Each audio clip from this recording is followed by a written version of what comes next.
करके। राकेश जी, पीडीए का क्या प्रेशर है, क्या पीडीए का प्रेशर है? क्योंकि अखिलेश यादव कह रहे हैं कि पीडीए का प्रेशर है, उससे आप डर गए थे 2024 में। सुमैया जी अपनी बारी में बोलिएगा, मैं राकेश जी से कर रही हूँ, सॉरी आपने गलत सुन लिया है, ऑडियो डाउन कर दीजिए। राकेश जी बताइए, पीडीए से डर गए क्या आप लोग? अब तो यही कहा जा रहा है कि इसीलिए आप लोगों ने अपनी रणनीति में परिवर्तन भी किया है, नई टीम इसीलिए आई है।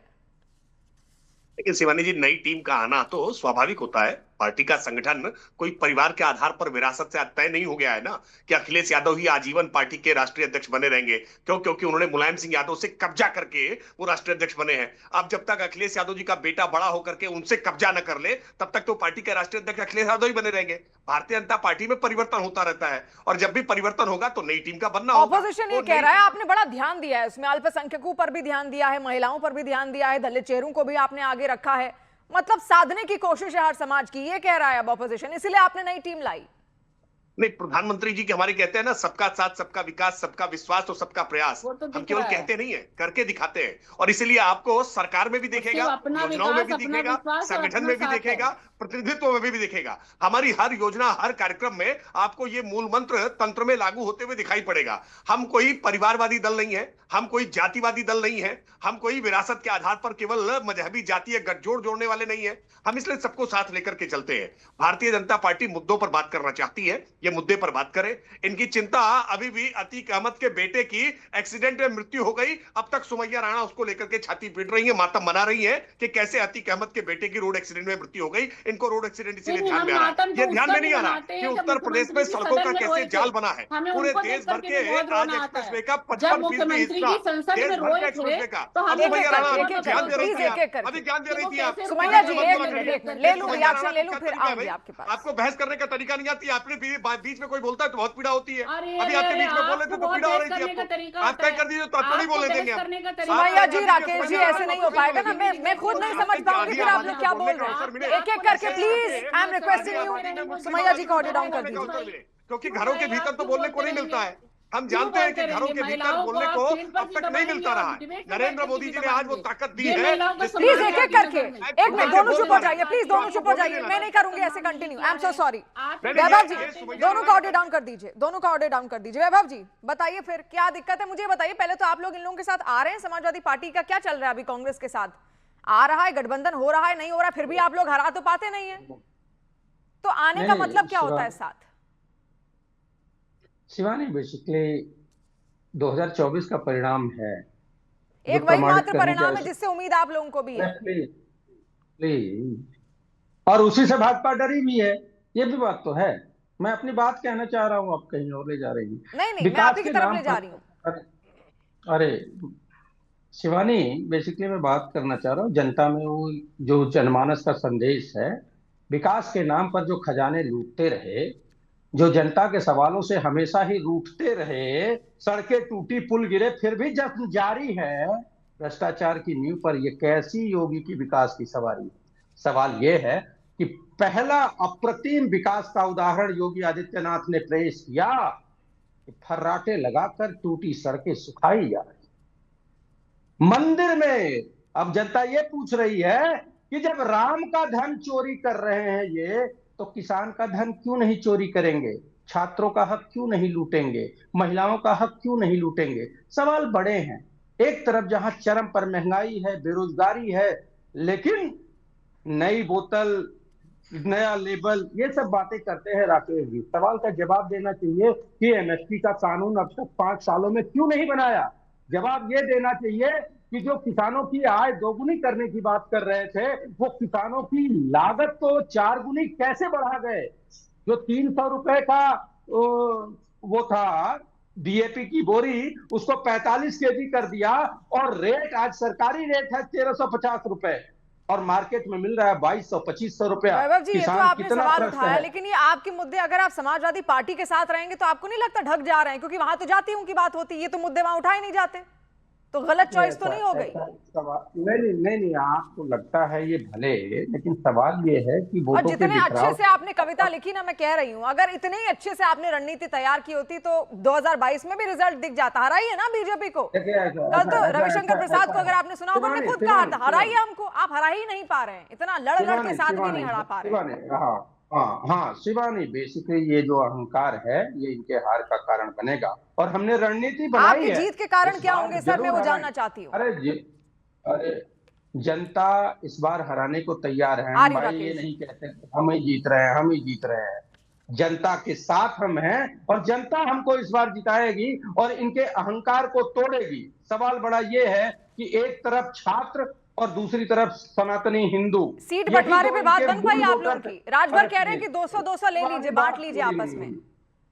अरे मैं ये कह रहा हूँ कि राजभर को कैठो मिलेगी, वो उसकी चिंता करे ना, कांग्रेस और सपा की चिंता ना करे राजभर। और मैं कोई भी बात कर रहा हूँ, बीच में आप बात को घुमा दे रही है। सवाल कर रही हूँ सवाल ये सर, है कि सवाल कर हिंदू। रही हूँ, सवाल कर रही अरे हूँ, डरिए नहीं, डरिए नहीं, जवाब दीजिए आप बहन आराम शिवानी से। जी, मैं हाथ जोड़ रहा हूँ, मुझे 30 सेकंड बस इंटरप्ट ओके, न एग्जैक्ट 30 करिए। सेकंड दे रही हूँ। सवाल ये है, एग्जैक्ट 30 सेकंड, जो यूथ और जो हिंदू इनके साथ वोटर के रूप में थे, दोनों के पीठ पर इन्होंने छुरा घोंपा है। यूथ का पेपर लीक, नौकरी ना निकलना, उसका बेरोजगार होना, और दूसरी तरफ सनातनी हिंदुओं ने जो दान किया, चंदा दिया, उसमें चोरी।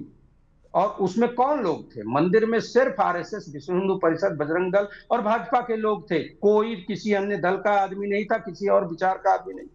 लेकिन सवाल यह है कि आप अपने से ओके सोचिए कि वैभव जी, अगर अब ये कंप्लीट, किसी और ठीक है, मैं सरकार पूछ में, लेती हूँ, आपके तो सवालों का इस जवाब दे किसी देती हूँ और राकेश जी सरकार, से। किसी और सरकार में अगर ये चोरी हुई अब होती तो बोलिए क्या राकेश जी, भाजपा ऐसे वो कौन कह रहे हैं होती? पीडीएस से आप डर गए, 2022 से आप डर गए, उस जीत से आप डर गए, अब क्या करेंगे आप लोग फिर मिलकर? और एमएसपी का मुद्दा तो 5 साल से आप लोगों ने कुछ किया ही नहीं उस पर। 27 साल यूपी बेहाल का नारा देकर के कांग्रेस पार्टी 2017 का जवाब विधानसभा नहीं चुनाव लड़ने देंगे आई थी, राकेश। और कैसे उसके राकेश बाद जवाब खाद नहीं पंचायतें देंगे, कर रही थी। कहीं अब और देखिए, मैं जाएंगे। संकट होता शिवानी, ये एक एक अन्याय करके। होता है।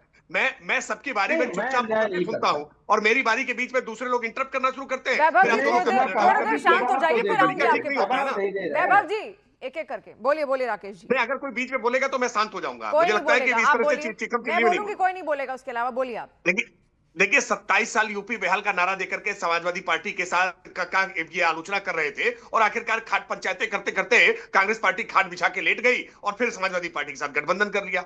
कांग्रेस पार्टी की अवस्था यह है कि पूरी ताकत लगाने के बाद भी 2 सीटें यूपी में जीत पाई थी। अपनी जमीन की जमीनी हकीकत का एहसास तो करिए।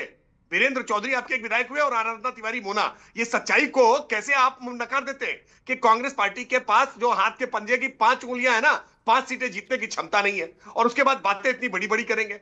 आप आज पूछ रहे हैं कि एमएसपी, आपको मालूम है 2017 के पहले 2016 में गेहूं की एमएसपी कितने पे, कितने क्विंटल, कितने टन की खरीदारी हुई थी? अभी आंकड़ा पूछूंगा तो आंकड़ा जानकारी नहीं होगी कि उत्तर प्रदेश में आज कितनी खरीदारी हुई है। उत्तर प्रदेश में आज किसानों के लिए कर्ज माफी करने का काम किसने किया? उत्तर प्रदेश में गन्ना किसानों का मूल्य भुगतान किसने किया है? समाजवादी पार्टी की सरकार और बसपा का भी बकाया भुगतान योगी आदित्यनाथ की सरकार ने किया है। किसानों के मुद्दे पर बात करिए या जवानों के मुद्दे पर बात करिए, शिक्षा के पर बात करिए या सड़क पर बात करिए, बिजली पर बात करिए या पेयजल पर बात करिए, हर हम मुद्दे मुद्दे पर बात बुलाने करने की के लिए कोशिश तैयार की। हैं। ठीक है, ठीक है, हर मुद्दे पर यहाँ पर कार्रवाई, एक्शन, सब कुछ यहाँ किया गया बीजेपी की ओर से। सौरभ दुबे जी, तो आपको लग रहा है अभी भी क्योंकि राजनीतिक मुद्दों पर हम अभी तक बात कर रहे हैं, आपको लग रहा है डेवलपमेंट के मुद्दे पर अभी तक जितना आपने देखा एज राजनीतिक विश्लेषक, कोई बातचीत हुई है किसी भी दल की ओर से? नहीं, देखिए शिवानी जी, सबसे दो इसमें महत्वपूर्ण बातें हैं। सबसे पहली बात तो मैंने बता दी, चाहे कांग्रेस हो समाजवादी पार्टी, उनका जो मुकाबला है एक ऐसे व्यक्ति से है जो विकास और विरासत की बहुत मजबूत शख्सियत है उत्तर प्रदेश के अंदर। और दूसरी बड़ी बात कि जिस प्रकार से देखिए, सबसे पहले हम जानते हैं कि विकास के लिए आपको माफिया राज खत्म करना पड़ेगा। आज उत्तर प्रदेश के अंदर हमारी जो बहन बेटियां हैं, चाहे आप नोएडा आकर के देख लीजिए, आप तो स्वयं नोएडा में रहती हैं, आपका स्टूडियो है, उसी रोड पे चले जाइए, सेक्टर 98 वाले पे, पूरी रोड पर 2017 के पहले लोग प्रॉपर्टी लेने से डरते थे। आज बहुत ही विश्वास के साथ लोग जमीनें खरीद रहे हैं, फैक्ट्रियां वहां पर लग रही हैं, और लोग ये कहते हैं कि महिलाएं सुरक्षित है। रात को 10 बजे 11 बजे आप अपने ऑफिस से निकल करके कहीं भी जाइए, नोएडा, गोरखपुर में वही हाल है, बुंदेलखंड में वही हाल है, आगरा में वही हाल है, आप किसी भी जगह चले जाएंगे। इसलिए मैं कह रहा हूं कि जब माफिया राज खत्म करेंगे तभी विकास आएगा। जिन माफियाओं ने कब्जा कर रखा था जमीनों पे, उत्तर प्रदेश की सभी संसाधनों पर, ठीक है, ये काम तो अच्छा हुआ, आगे का क्या फिर? एजुकेशन का क्या? अब ये जो जेन ज़ी है इसको कैसे साथ लेकर चलेंगे? चुनौती नहीं है? देखिए, वर्तमान में उत्तर प्रदेश का 9,12,000 करोड़ से ज्यादा का बजट है, जिसके माध्यम से विकास हो रहा है। इनको शांत कराइए, काल नेमी के चरित्र वैभव वाले जी लोगों को- एक एक आ रही हूँ वैभव, जल्दी से एक एक करके प्लीज, मेरे पास समय कम है, एक ही मिनट बचा हुआ है। शांत कराइए, इनको शांत कराइए। देखिए, वैभव जी आपकी आवाज, एक मिनट आपके पास आऊंगी, पहले बोलने तो दीजिए उनको, अपनी बात रखिए। सौरभ जल्दी रखिए। देखिए, इनके साथ आरएलडी पार्टी थी, वो चली गई। इनके साथ राजभर थे, वो नहीं रहे, इनका साथ छोड़ करके चले गए।